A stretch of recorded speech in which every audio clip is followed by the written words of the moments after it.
নমস্কার বন্ধুরা, আজকে বাজার থেকে কিনে এসেছি। আপনারা দেখতে পাচ্ছেন কলা মোচা নিয়ে এসেছি। এটা কেলার ফুল। এটা রেসিপি খেতে অনেক ভালো লাগে। আপনারা দেখতে পাচ্ছেন এইভাবে হাঁটালে এইভাবে বার হয়। ফুলগুলা সব বার করে নেব।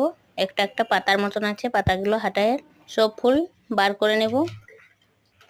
একটা একটা পাতা হাঁটায় অনেক সুন্দর দেখতে।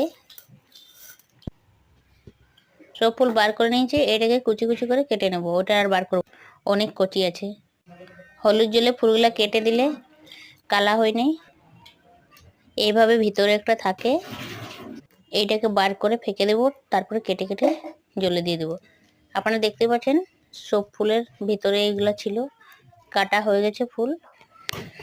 এখানে মশলা নিয়েছে আদা, রসুন, শুকনো লঙ্কা, জিরে, লং, এলাচ মিহি করে বেটে। এখানে আলু সব কেটে ধুয়ে। তেল গরম হয়ে দিয়ে দিব তেজপাতা, পাঁচফোড়ন, পেঁয়াজ কুচি। লাড়াচাড়া করে আলু দিয়ে পরিমাণ মতো লবণ দিয়ে লাড়াচাড়া করে ঢাকা দিয়ে দেবো।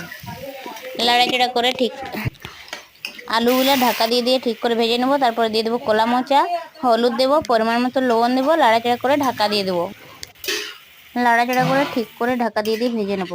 একদম নরম করে ভেজে নেব, তারপরে মশলা দেব। কলা মোচা এভাবে রান্না করলে অনেকই সুন্দর লাগে খেতে। একদম নরম করে ভাজা হয়ে গেছে। বিচে গাড্ডা করে মশলাটা দিয়ে দেবো। তারপর ঢাকা দিয়ে দেবো।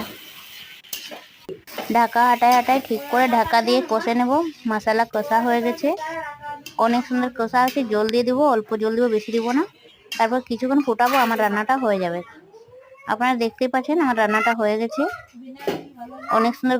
এইখানে সিম ভেজে রেখেছি, আর এখানে কলা আলু মোচা রান্না অনেক সুন্দর হয়েছে। খেতে অনেক ভালো লাগছে, অনেক গন্ধ ভরে গেছে ঘরটা।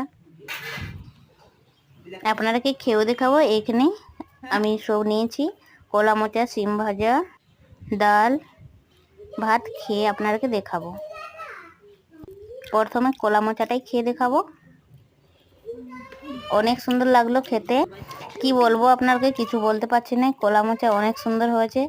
আপনারা একবার রান্না করবেন, খেয়ে বলবেন, কমেন্ট করে জানাবেন কেমন লাগে। ভিডিওটা আপনাদেরকে ভালো লাগে লাইক করবেন, সাবস্ক্রাইব করবেন, কমেন্ট করে জানাবেন। এইভাবে রান্না করলে খেতে অনেক ভালো লাগে। আপনারাও একবার রান্না করে দেখবেন। একটা ভিডিও বানাতে অনেক কষ্ট লাগে। আপনার ভিডিওটা পুরাটা দেখবেন, ভালো লাগে সাবস্ক্রাইব করবেন, সাবস্ক্রাইব করতে ভুলবেন না। ধন্যবাদ।